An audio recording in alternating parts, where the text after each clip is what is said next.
자, 요나서는 3장이 되면서 다시 1장으로 되돌아가는 것을 보실 수가 있습니다. 마치 영화 필름을 이렇게 리와인드를 시키듯이 쭉 돌아가서 다시 1장 상황으로 되돌아가 버립니다. 그래서 요나서 3장 1절 2절과 요나서 1장 1절 2절을 비교해 보면 내용이 거의 같다는 것을 다시 시작된 것을 볼 수가 있습니다. 자, 한번 읽어볼까요? 요나서 3장 1절 2절. 여호와의 말씀이 두 번째로 요나에게 임하니라. 이르시되 일어나 저 큰 성읍 니느웨로 가서 내가 내게 명한 바를 그들에게 선포하라 하신지라. 자, 잘 보셨죠? 이제 3장 1절 2절을 보셨는데 이제 1장 1절 2절을 보겠습니다. 여호와의 말씀이 아미떼의 아들 요나에게 임하니라. 이르시되 너는 일어나 저 큰 성읍 니느웨로 가서 그것을 향하여 외치라. 그 악독이 내 앞에 상달되었음이니라 하시니라. 자, 3장 1절은 두 번째 임했다라고 하면서 내용이 거의 똑같은 것을 보게 되어집니다. 다시 말씀드리면 하나님이 사명을 저버린 요나를 다시 시작할 수 있도록 3장에서 회복의 자리로 세우셨다는 것을 보게 되지요.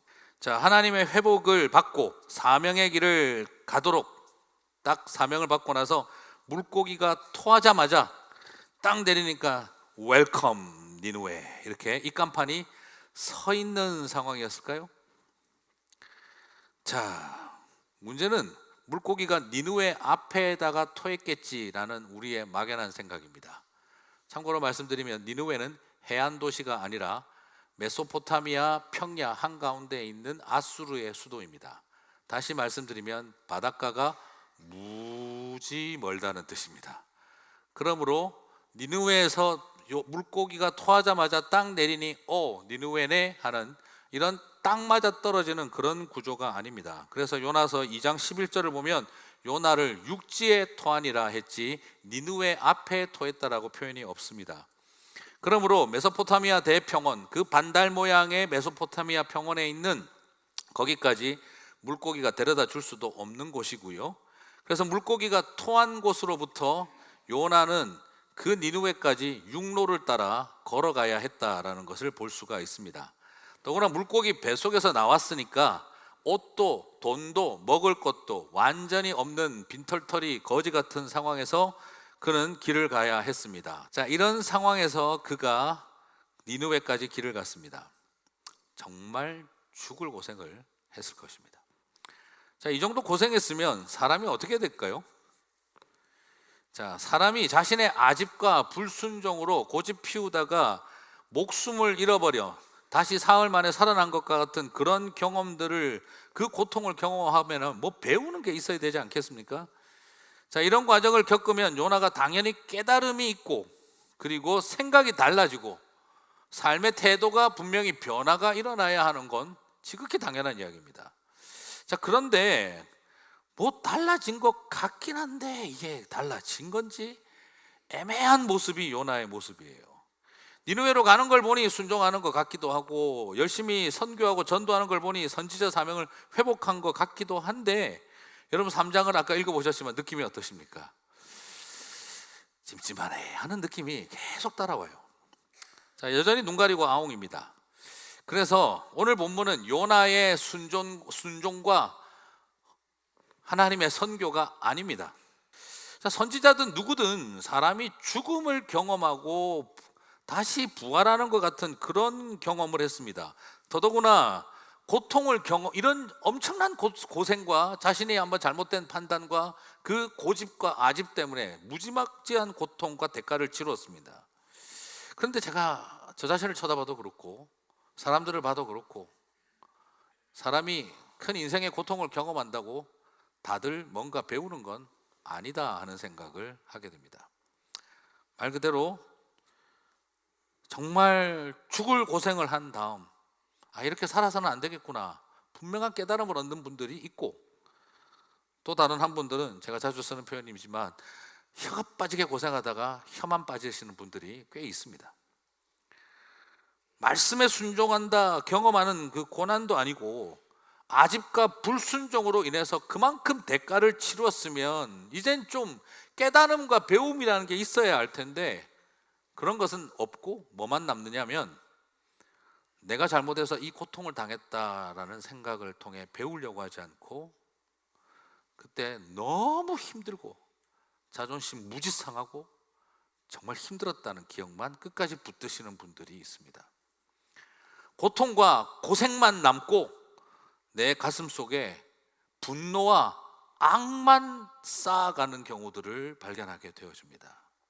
나의 불순종과 아집 때문에 내가 저지른 죄와 윤리적인 문제로 인해서 내가 나쁜 짓을 함으로 인하여 관계가 파괴되어지고 공동체가 깨어지는 그런 고통을 경험하고 나서도 그런 상황을 겪고 난 다음에도 자기 자신이 깨달음을 갖는 것은 드물더라는 것입니다. 오직 그 때문에 내가 당한 고통만 생각하고 내 가슴 속에 그로 인하여 고생했던 그것에 대한 쓰라린 기억과 그 비런네스만 가지고 있고 내가 뭘 잘못했는지를 생각하는 것보다 그때 경험했던 고통만 기억하며 고통 피할 길을 찾는 방법만 찾고 가슴 속에 누군가를 향한 끊임없는 분노와 미움만 쌓아가더라는 거죠. 겉은 조금 이제 그 험한 꼴 안 당하기 위해서는 어떻게 해야 한다는 정도만 배우고 속은 하나도 달라지지 않은 모습을 보는 것이죠. 더 조심하고 세련되었을 뿐 가슴 속엔 더 똑같은 고통의 분노만 쌓아둔 것입니다. 어쩌면 오늘 요나의 모습이 그런 모습일런지 모르겠습니다. 그래서 대부분의 사람들은 고통을 통해 배우는 게 없습니다. 누군가를 미워할 방법만 찾기 시작한다는 거죠. 자, 그런데 이런 상태에서 그가 가슴 속에 얼마나 많은 비런네스를 가지고 있는지 그냥 외치는 메시지가 보면 너무 경제적이고 너무 저렴해요. 오늘 사실 말이 절반의 순종이지 이건 절반의 순종이 아니라 저렴한 순종, 돈 안 드는 순종, 이렇게 경제적인 순종이 어디 있을까? 너무 자본주의적인 이 순종이에요. 최소한의 투자로 최대한의 효과를 뽑아내고 싶은 그런 지금 이 요나의 모습을 볼 수가 있습니다. 첫 번째, 그는 딱 하루 사역하고 끝을 냈습니다. 니느웨는 2절에서 큰 성읍이라고 했고 3절에서는 사흘 동안을 길을 갈아야 할 만큼 하나님 앞에 큰 성읍이라고 그랬어요. 자, 이 하나님 앞에서가 좋은 뜻이 아닙니다. 하나님 계신데 하나님 앞에서, 이게 마주보고 있는 하나님 앞에서예요. 대적적인 의미를 가지고 있죠. 하나님을 대적하는 큰 성이라는 거죠. 3절은 이것에 대해서 사흘 길을 걸어가야 했다라고 했습니다. 그런데 사흘 길을 걸어가야 할 그 길을 요나가 딱 하루 외쳤다는 거죠. 그리고 더더구나 40일 뒤에 망한다고 하지 않았습니까? 그러면 최소한 여러분 선지자라면 어떻게 해야 됩니까? 40일 금식기도 하는 마음으로 정말 최선을 다해서 헌신했다면 선포해야 되는 거 아닙니까? 그런데 사흘 길을 가야 할 그 니느웨 성의 하루를 40일 동안 해야 할 사역에 딱 하루만 그는 사역하고 끝을 냅니다. 그리고 그가 외친 메시지도 너무너무 단순합니다.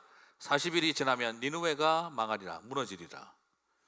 여기서 망하리라, 이것은 전복되다, 뒤집어진다, 혹은 변화된다, 이런 뜻인데요.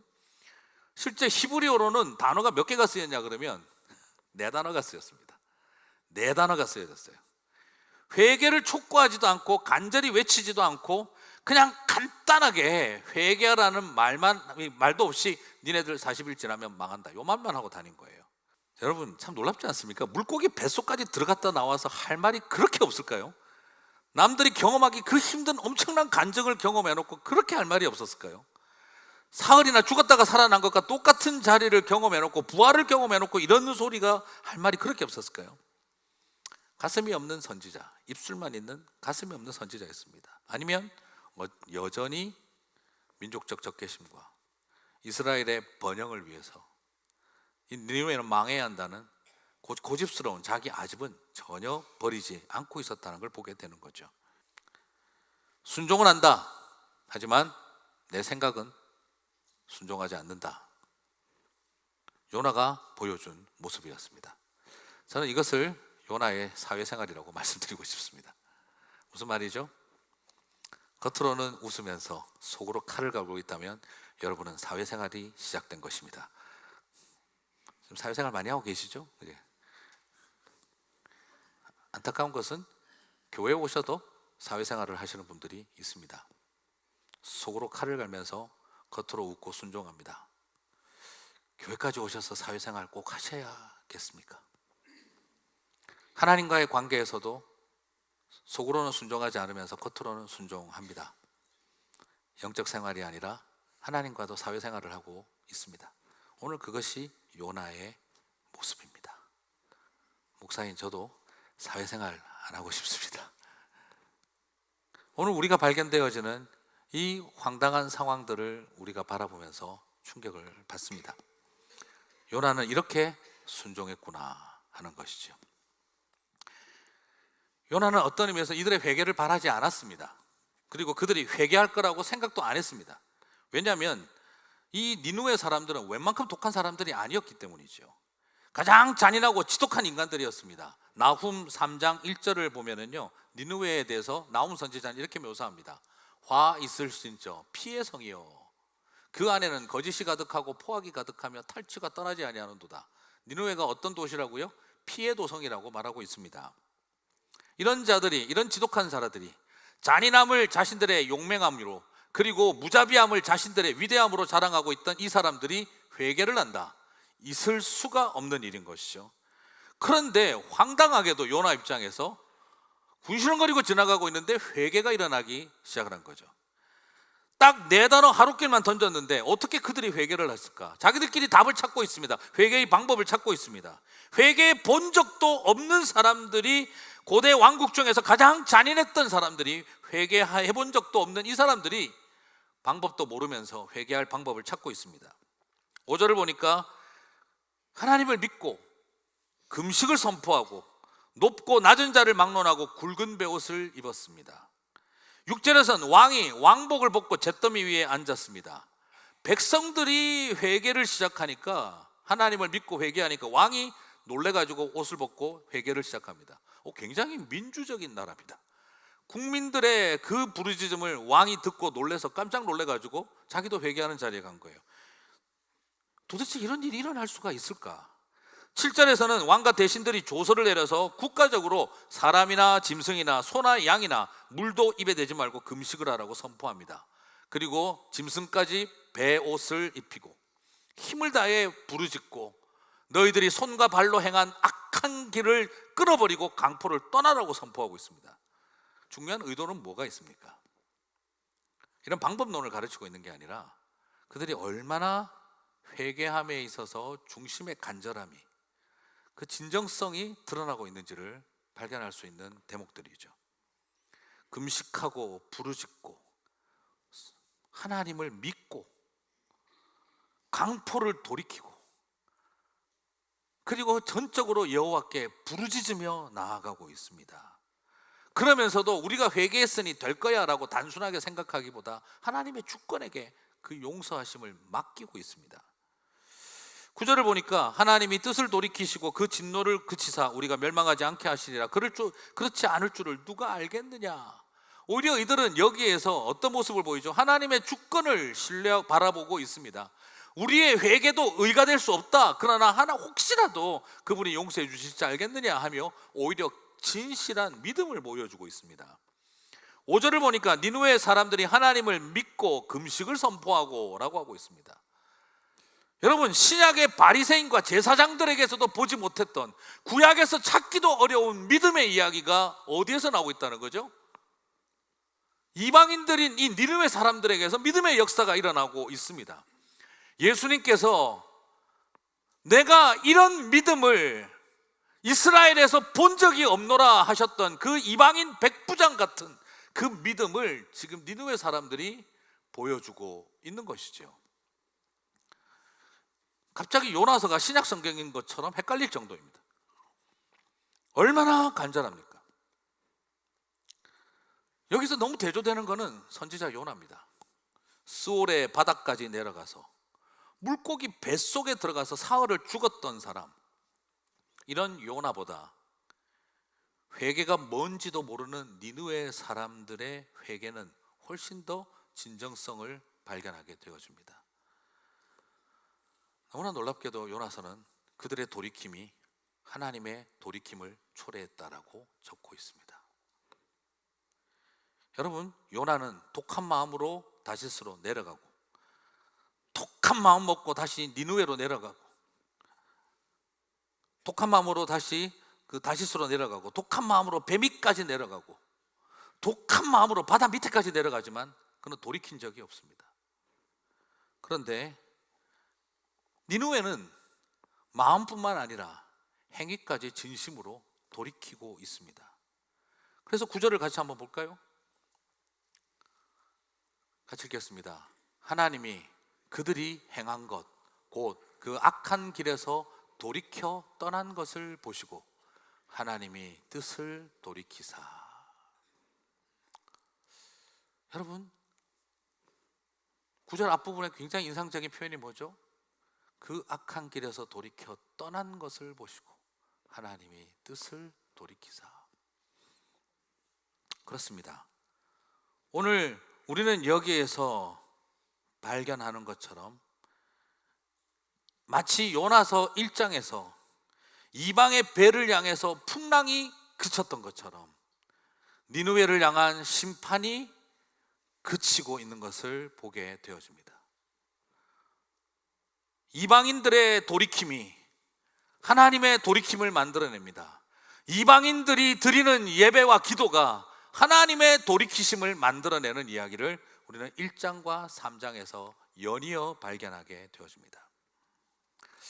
오늘 그래서 저는 여러분에게 부탁드리고 싶은 것은 니느웨의 회개를 강조하는 게 오늘 메인 포커스가 아니라는 겁니다. 우리는 저 니느웨에 가서 회개를 시키고 선교사로 파송받아서 저들을 변화시키자, 이것이 궁극적인 요나서의 의도가 아니라는 걸 보게 되어집니다. 요나서는 이를 과정을 통해 회개하지 않는 요나와 회개하지 않는 이스라엘을 니느웨와 대조시키는 것이 궁극적인 목적인 것을 발견하게 되어집니다. 바리새인과 제사장들과 니느웨를 대립시키고 있습니다. 니느웨의 회개는 회개하지 않는 선택받은 백성들을 향해 도전하고 있는 메시지인 것이지요. 니느웨도 돌아오고 있는데 너희는 무엇을 하고 있느냐? 저 니느웨가 저렇게 회개하는데 요나야 이스라엘아, 너희는 무엇을 하고 있느냐? 아무도 한마디도 요나야 회개해라, 이스라엘아 회개해라 하는 메시지가 하나도 존재하지 않지만 오늘 이 행간 속에서 하나님은 요나서를 통해 우리에게 외치고 있는 겁니다. 이들이 회개하고 있는데 너희는 무엇을 하고 있느냐? 그걸 한번 보십시오. 요나서에서는 이방인들이 하나님의 말씀을 하고 있습니다. 이방인들이 선지자의 메시지를 선포하고 있습니다. 1장 2절에서 너는 일어나 저 큰 성읍 니느웨로 가서 저들을 향하여 외치라 라고 하셨죠. 키워드가 무엇입니까? 일어나 외치라예요. 그렇죠? 일어나 외치라. 이 말이 언제 나옵니까? 아까 봤지만 3장 1절에서 여호와 하나님의 말씀이 다시 임하셨다 그랬잖아요. 그런데 1장 6절에서 또 나왔었습니다. 누가 했느냐? 이방인 선장이 한 말입니다. 1장 6절 한번 볼까요? 선장이 그에게 가서 이르되 자는 자여 어찌미냐? 일어나서 내 하나님께 구하라. 일어나서 구하라.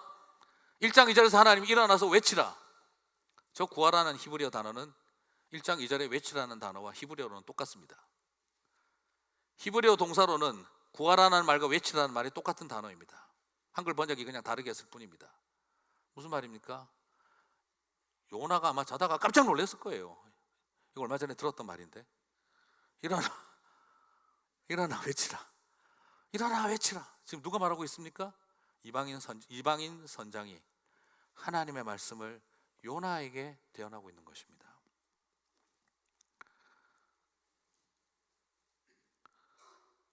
그리고 그 뒤에 하는 말이 무엇이었습니까? 일어나 외치라. 혹시 너희 하나님이 우리를 망하지 않게 하실 줄 어찌 알겠느냐? 여러분, 그 말 나중에 또 누가 하죠? 니느웨 왕이 합니다. 우리가 여호와께 부르짖으면 혹시 하나님이 뜻을 돌이켜 우리를 망하지 않게 하실지 어찌 알겠느냐? 이미 거기에서 뭐가 나오고 있죠? 이방인 선장과 이방인 왕은 하나님의 계획을 요나에게 보여주고 있는 겁니다. 네가 일어나서 외치면 혹시 하나님이 저들을 살릴 수도 있다 하는 것. 선장이 그에게 가서 이르되 자는 자여 어찌미냐 일어나서 네 하나님께 구하라. 혹시 하나님이 우리를 생각하사 망하지 않게 하시리라 아니라. 혹시 하나님이 우리를 생각하사 망하지 않게 하시니라. 요나서 3장 9절에 가서 니느웨 왕이 또 똑같은 말을 합니다. 하나님이 뜻을 돌이키시고 그 진노를 거두사 우리가 멸망하지 않게 하시리라. 그렇지 않을 줄을 누가 알겠느냐 하신지라. 지금 하나님은 당신의 속내를 이방인 선장을 통해 니느웨 왕을 통해 보여주고 두 번이나 보여주고 있습니다. 이건 다음 주에 해야 되는 건데 그러나 또 좀 합니다. 또 하겠습니다. 네. 근데 요나는 하나도 듣지를 못합니다. 그 말을. 이놈의 니느웨 망해야 된다 이 생각만 하고 있는 겁니다. 믿음의 백성들이고 그들의 믿음대로 되었습니다. 이방인들의 믿음대로 된 거죠. 이방인 선장의 믿음대로 풍랑이 그쳤고 이방인 왕의 기도대로 심판이 돌이킴을 받았습니다. 믿음은 누가 있는 것입니까? 누가 하나님의 마음을 전하고 있는 것입니까? 바로 이 세상이 그렇게 하고 있는 것입니다. 더더구나 오늘 니느웨 왕의 모습을 한번 보십시오. 요나서 3장 6절에서 8절을 보면 그가 그렇게 강렬하게 선포합니다. 그 일이 니느웨 왕에게 들림에 왕이 보좌에서 일어나서 왕복을 벗고 굵은 베옷을 입고 제 위에 앉으니라. 왕과 그의 대신들이 조서를 내려 니느웨에 선포하여 이르되 사람이나 짐승이나 소떼나 양떼나 아무것도 입에 대지 말지니 곧 먹지도 말 것이요 물도 마시지 말 것이며 사람이든지 짐승이든지 다 굵은 베옷을 입을 것이며 힘써 하나님께 부르짖을 것이며 각기 악한 길과 손으로 행한 강포에서 떠날 것이라. 혹시 여호와 하나님께서 뜻을 돌이키사 진노를 풀어 우리에게 임한 심판을 망하지 않게 하실지 혹시 알겠느냐라고 그들은 선포하고 있습니다. 여러분, 이게 지금 누가 해야 할 말이죠? 요나가 했어야 할 말입니다. 선지자가 선포해야 할 메시지를 세상의 왕이 선포하고 있었던 것이지요. 도대체 누가 선지자고 누가 하나님의 백성인지를 알 수가 없는 상황이 요나서 안에는 가득 차 있습니다. 사랑하는 성도 여러분, 힘써 하나님께 부르짖으라. 너희의 악한 길에서 떠나 강포에서 떠날 것이니라. 그 선포를 하고 있는 일이 이게 지금 세상의 왕이 하고 있는 거예요. 이 장에서 얼마나 화려한 종교적인 수사로 넘치는 회개기도, 가짜 회개기도를 드렸는지 우리는 지난주에 보았습니다. 이스라엘의 성공신화의 상징이요 애국신학자의 상징인 이 요나가 얼마나 지독한 아집 덩어리로 하나님 앞에 회개의 흉내를 내고 있었는지를 우리는 지난번에 봤습니다. 그런데 이 지독한 세상 사람들이 이스라엘의 선지자보다 훨씬 더 신실했습니다. 완악한 성도들의 위선적 회개를 향해 오히려 이 세상의 백성들의 회개를 우리들에게 보여주고 있는 것이지요. 요나서를 통해 동시대의 선지자였던 아모스의 메시지를 우리 하나님은 행간 속에 흘려주고 있는 것입니다. 회개하지 않는 패역한 이스라엘을 니느웨를 보느냐, 요나서를 통해 보여주고 있는 것입니다. 그리고 이 요나서의 이야기는 다시 예수님 시대로 이어집니다. 마태복음 12장 42절 같이 읽겠습니다. 심판 때에 니느웨 사람들이 일어나 이 세대의 사람들을 정죄하리니 이는 그들이 요나의 전도를 듣고 회개하였거니와 요나보다 더 큰 이가 여기 있으며 그래도 듣지 아니하는, 저기다 하나 더 넣는 다음에 요나의 전도 같지 않은 전도를 듣고 회개하였으므리라. 살아계신 하나님의 말씀이 와도 돌이키지 않는 이스라엘을 정죄하기 위하여 오늘 이 요나서가 존재하고 있는 것을 보게 되어집니다. 사랑하는 성도 여러분, 오늘 우리는 이 본문을 보며 그래 저 니느웨를 회개시키러 가자, 세계 선교하러 가자 하는 메시지를 단순하게 얻는 게 아니라 너희가 회개하라는 하나님의 음성을 들으셔야 합니다. 너희가 회개하라. 이스라엘아, 이제 너희가 회개할 때다. 오늘 요나는 그것을 우리들에게 한마디도 이스라엘아 회개할지어다, 교회여 회개할지어다 라고 한마디도 적어놓지 않고 있는데 오늘 이 요나서 3장은 저와 여러분을 향한 하나님의 웅변소리가 들려오는 것입니다. 나중에 사장 끝나고 나서 요나 제가 좀 팍 띄울 겁니다. 천국 가서 만나야 되니까 오늘까지는 좀 쉽겠습니다만 바로 이 마음을 여기에 우리들에게 보여주고 있는 것입니다. 옛날 조정민 목사님이 한번 그런 이야기를 하셨습니다. 20대 때는 세상을 바꾸기 위해 돌을 들었고 30대에는 아내를 바꾸기 위해 눈꼬리를 지켜들었고 40대에는 자식을 바꾸기 위해 매를 들었고 50대에는 교회를 바꾸기 위해 목청을 높였으나 60대에는 바뀌어야 할 사람이 나라는 것을 알고 무릎을 꿇었다. 저는 그 목사님의 글이 참 여러 가지로 와닿았습니다.